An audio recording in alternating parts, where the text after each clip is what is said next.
Political changes in the 18th century, यानी कि 18वीं शताब्दी में जो राजनीतिक बदलाव हुए, राजनीति कैसे बदली, राजनीति के स्तर पर क्या क्या घटनाक्रम हुई, उन सारे चीज़ों को हम लोगों को इस अध्याय में देखना है। मैं आप लोगों को इस अध्याय में यही सारी बातें पढ़ाऊंगा और यह सारा कुछ आप लोगों को PSBI के पाठ्यक्रम और पारस प्रकाशन पुस्तक के अनुसार पढ़ना है अपने कक्षा 7 के सामाजिक विज्ञान के तहत आने वाले इतिहास के एक अध्याय के अंतर्गत। और इस अध्याय के तहत हम लोगों ने अलग अलग कक्षाओं के माध्यम से अभी तक हर वो बातें की है, मैंने हर वो चीजें आप लोगों को पढ़ाई है जो अभी तक आया है PSBI के पाठ्यक्रम और पारस प्रकाशन पुस्तक के अनुसार। अब हम लोग इस अध्याय को इस कक्षा के माध्यम से और आगे बढ़ाते हुए बात करते हैं वहां से जहां पर हम लोगों ने पिछली कक्षा को विराम दिया था।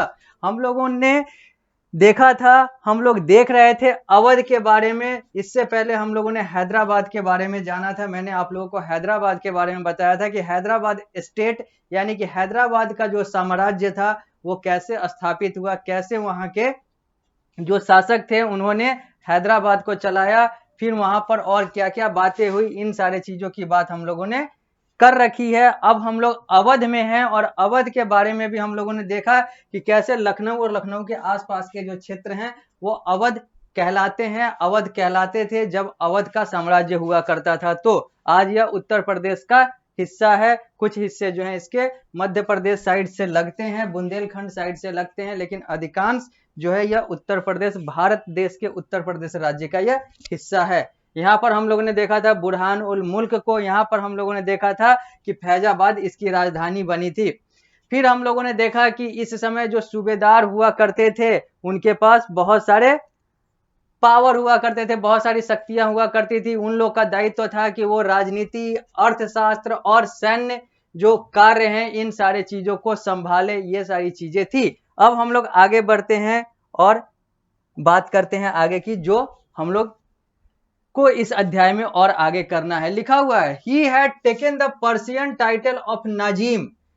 ये जो चूंकि हम लोग देख रहे थे कि जो अवध है या फिर जो हैदराबाद है, जब मुगल कमजोर हुआ, जब मुगलों का पतन हुआ, औरंगजेब के शासन काल में, जब औरंगजेब का अंतिम शासन काल यानी कि औरंगजेब जब अपने अंतिम समय पर था और औरंगजेब की मृत्यु के बाद कैसे मुगल शासन जो है वो टूट गया, विभाजित हो गया और पतन की तरफ चला गया। और उस समय ईरान से और बाहर से अलग अलग आक्रांताओं ने भारत को और लूटा। लूट तो मुगल भी रहा था, उसके बाद ईरान से लोग आए यानी कि पर्सिया से लोग आए, उन्होंने लूटा, और फिर बाकी जो अलग अलग तुर्क और जो अलग अलग लोग आए, इन सारे लोगों ने भी भारत को लूटा। यानी कि कहने का मतलब यह था कि मुगल शासन के अंत यानी कि मुगल शासन के पतन के समय विदेशी आक्रांता ने भारत को लूटा, जिसमें ईरान, पर्सिया, तत्कालीन पर्सिया, अभी के ईरान का जो शासक था उसने भारत पर आक्रमण किया और भारत को लूटा और भारत में बहुत सारी वैसी पद्धति को देकर चला गया।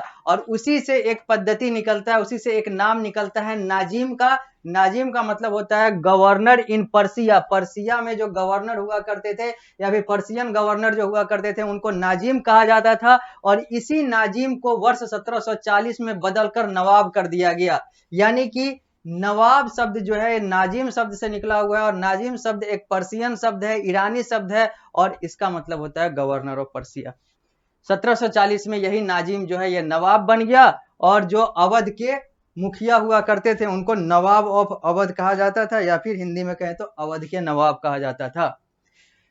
लिखा हुआ है soon the title was changed into Nawab. In 1740 he had been made a minister and thereafter declared independence of Awadh region. और 1740 में अवध क्षेत्र की स्वतंत्रता की बात आई, अवध क्षेत्र को स्वतंत्र घोषित किया गया और वो वहां के मिनिस्टर बने, यानी कि बुरहान उल मुल्क की बात हो रही है।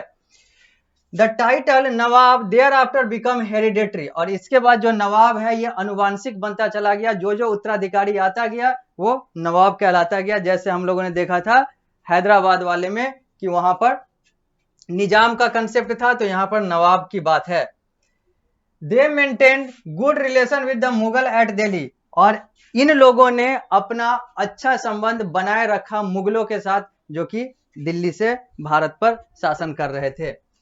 दे paid a token tribute called नजर, और इसके आधार पर ये लोग एक ट्रिब्यूट या फिर कहें तो एक पैसा या फिर एक संसाधन दिया करते थे, जिसको नजर कहा जाता था इन लोगों की शब्दावली में। They lived in Lucknow which now become the capital of the kingdom. वो लोग लखनऊ में रहते थे, और लखनऊ अब यानी कि वर्ष 1740 जब फैजाबाद को हटाकर लखनऊ को राजधानी बना दिया गया, अवध क्षेत्र का, अवध का। बुरहान उल मुल्क who ruled from 1722 to 1739, 1722 से 1739, tried to decrease Mughal influence. Burhan ul Mulk जिसने वर्ष 1722 से 1739 तक यहाँ पर शासन किया, यानी कि अवध को चलाया, वो मुगलों के प्रभाव को कम करता था या फिर कम करना चाहता था, यानी कि मुगल से अपना दखल अंदाजी या फिर कहें तो मुगलों का दखल अंदाजी अपने क्षेत्र में नहीं चाहता था बुरहान उल मुल्क। आगे, he first reduced the size and number of jagirdar office holder appointed by the Mughal.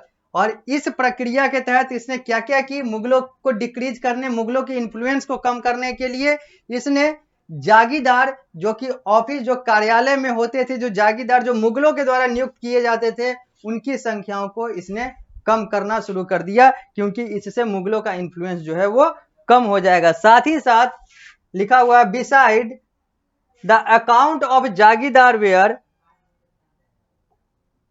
Besides the account of jagirdar were also checked. और इसके साथ साथ जो जागीरदार थे भी, उनके खाता बही को बार बार जांचा जाता था। He spent most of his time in consolidation of his rule and streamlining the administration।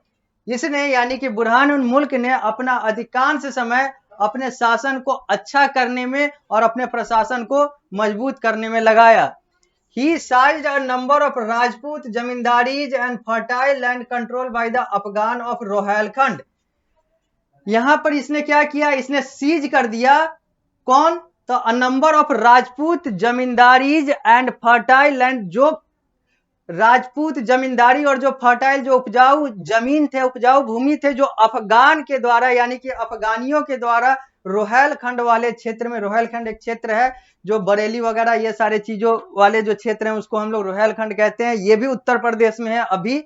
तो इसने जो अफगान के द्वारा, अफगानियों के द्वारा जो नियंत्रित क्षेत्र था, रोहेलखंड के आसपास के क्षेत्र थे, उसको भी इसने यानी कि बुरहान उल मुल्क ने यानी कि अवध के नवाब ने इसको भी प्रतिबंधित कर दिया, इसको भी रोक दिया। The state under Burhan ul मुल्क dependent on taxes and land revenue. अब इसके आय का स्रोत जो है वो कर और जो पैसे, जमीन पर जो, भूमि पर जो पैसा मिलता था, वही अब इसके मुख्य आय का स्रोत बन गया। The revenue collection right were often given to the highest bidder. जो रेवेन्यू कलेक्शन का जो राइट, जो अधिकार है, वो उसको दिया जाता था जो सबसे ज्यादा बोली लगाता था। The local banker and mahajan have given loan to the state. जबकि जो स्थानीय बैंकर थे और बैंक कर्मी थे और जो महाजन थे, वो लोन यानी कि ऋण दिया करते थे। The collector known as ijaradar revenue farmer paid the state a fixed sum of money as per the bid। और फिर जो कलेक्टर जो हुआ करता था, उसको एक खास अमाउंट, एक फिक्स अमाउंट जो है वो देना पड़ता था इस शासन को, यानी कि अवध के शासन को, अवध के नवाब को। आगे, this payment was guaranteed by local banker. और ये जो पेमेंट है ये लोकल बैंकर के द्वारा सत्यापित किया जाता था, आश्वासित किया जाता था। This insured considerable freedom of taxes. इससे जो कर की जो छूट थी, कर की जो स्वतंत्रता थी, वो सुनिश्चित की जाती थी। This development allowed emergence of new class of money lender and banker who is in course of time influences the policy of the state and also manipulated the state's revenue system। यहां पर लिखा हुआ है कि ये सारे जो development हुए, ये सारे जो विकास हुए, अपने तरीके से जो बुरहान उल मुल्क ने किया, यानी कि अवध के नवाब ने किया, उससे क्या हुआ, इससे नया क्लास, एक नया वर्ग उत्पन्न हुआ, जो कि पैसा और बैंक इन सारे चीजों से जुड़ा हुआ एक नया वर्ग यहाँ पर उत्पन्न हुआ, और इन लोगों का प्रभाव नीति बनाना और नीति को संशोधित करना, इन सारे चीजों में इन लोगों का प्रभाव अवध क्षेत्र के अंदर रहा, क्योंकि ये लोग मुख्य स्रोत बन चुके थे अवध के लिए, अवध के आर्थिक व्यवस्था के लिए।